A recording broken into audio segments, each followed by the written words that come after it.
The screech of brakes on wet road, eyes of the driver filled with horror, an ear-splitting bump of impact. You open your eyes to the rain falling on your face and don't see anything through the blur at first. Then your vision clears, and you see the gray sky and the black spot of a face above you. "Are you all right? I'm so sorry, I didn't see you."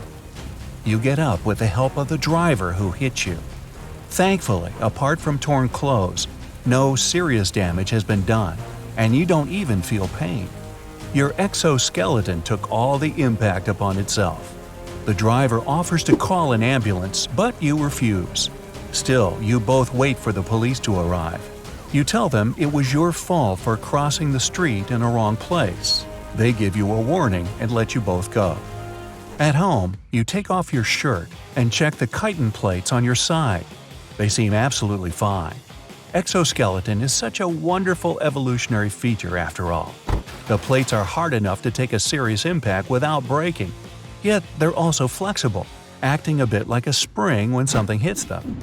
By the way, about that hit, you clearly remember that you didn't run across the road as fast as you used to. You frown and swing your arms and legs, then bend at the waist to check your suspicions. It's becoming harder for you to move. The shell is too rigid. Well, it's time to molt then. You take a couple of deep breaths and then inhale as hard as you can. You hear cracking from behind. That's the hard shell coming apart. Your body's grown and it feels awkward inside the exoskeleton, but the outer part of it doesn't grow, as opposed to the rest of you. It's not alive. You hold your breath, your chest pumped up, and finally the crack is large enough for you to take the carapace off. But first, you get up and take a small crowbar from your desk, kept there for this exact reason. You push it under the plates in your arm and free your elbow joints. Feels like freedom. The hard stuff falls on the ground, and underneath there's a soft and wrinkly skin, getting harder as you watch.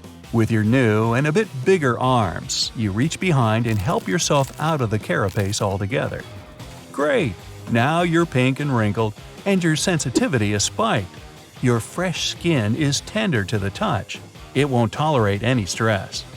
It'll take a night for the new exoskeleton to harden and become protective. So you lie on the bed again and soon fall asleep. In the morning, you're covered with hard plates again. Good. The phone vibrates, and you see a reminder. It's Saturday, time for your weekly sledding race. You quickly dress, take your sports bag, and leave. You decide to ride your motorbike to the sledding hall. No protection needed, the carapace is hard enough to take any kind of accident. The wind pleasantly ruffles your hair, and in 20 minutes, you're there. Your teammates wave at you from the top of the track, already in their sports suits. Today, you agreed to try and take on the longest one, with several sharp turns and a high start. You go first.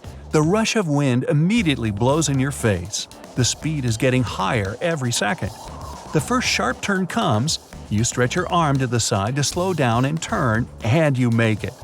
But the second turn appears too quickly, and you don't react in time. It goes as if in slow motion. You approach the turn head-on, trying hard to swerve but only banking a little bit. Then you're sliding straight onto the ramp, and you're in the air, flying over it. The ground of the hall is getting closer. Smack! You're rolling in the artificial grass, protecting your head with your arms. You slowly get up, feeling your body all over for the signs of cracks in the carapace. Your teammates come over, worried. You seem to be fine, but there's a creak and a dull ache in the side when you tilt your torso to the left. You apologize and leave to the nearest hospital. The doctor inspects your carapace and orders an X-ray. On the picture, you see a small splinter between two plates that go straight into the soft tissue below. That's where the ache comes from. Thing is, the hard and flexible plates are firmly connected with the muscle and other tissues underneath.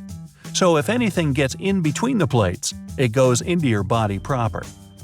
The doctor takes tweezers from her desk and carefully pulls out the splinter. You feel a sharp pang, and then relief. You thank her and are already moving to leave when you hear a groan from behind a curtain in the back of the office. Then the curtain shifts a bit, and you see a human arm. But it looks strange, as if the carapace has gone off. Someone's molting here, right?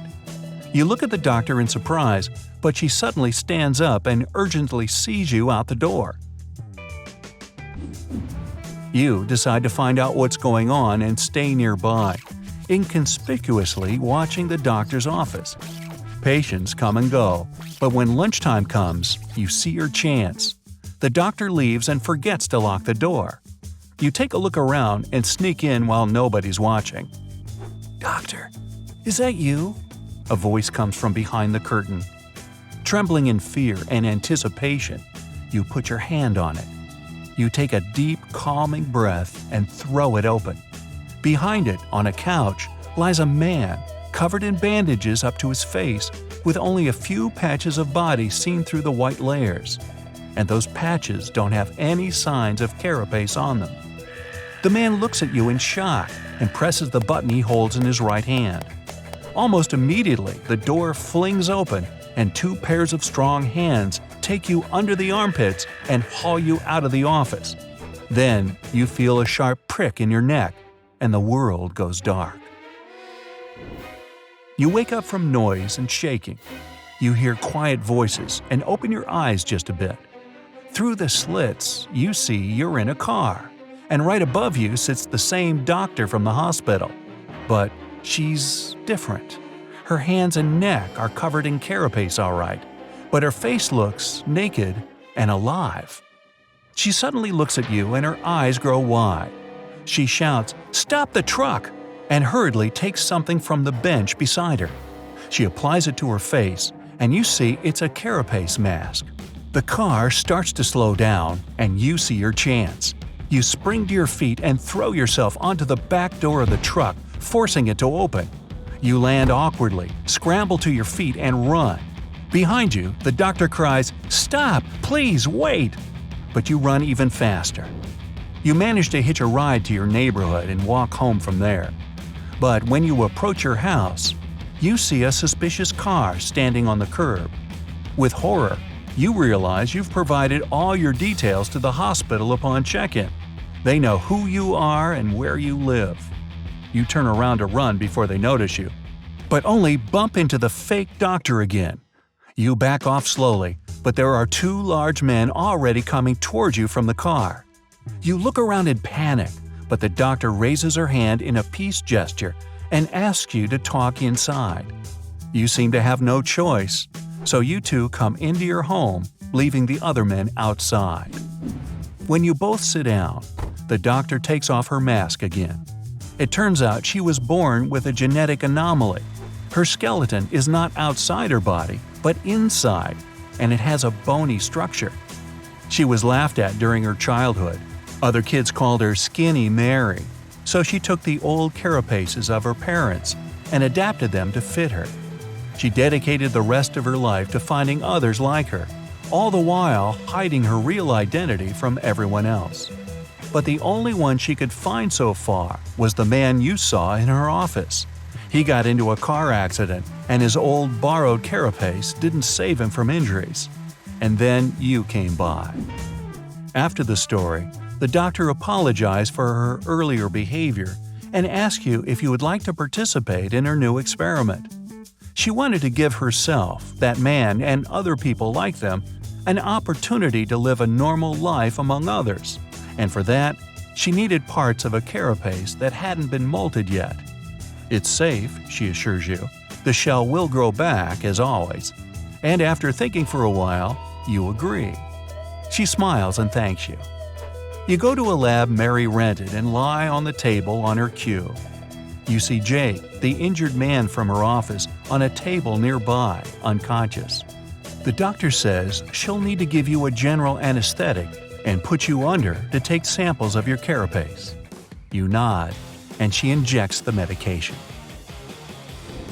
You wake up with a feeling of freshness in your body. You look at yourself and see fresh skin slowly turning hard, just like the day before. Above you stands Mary. She's smiling with tears in her eyes. You look to the side and see Jake, sitting on his table, with the carapace clinging perfectly to his body.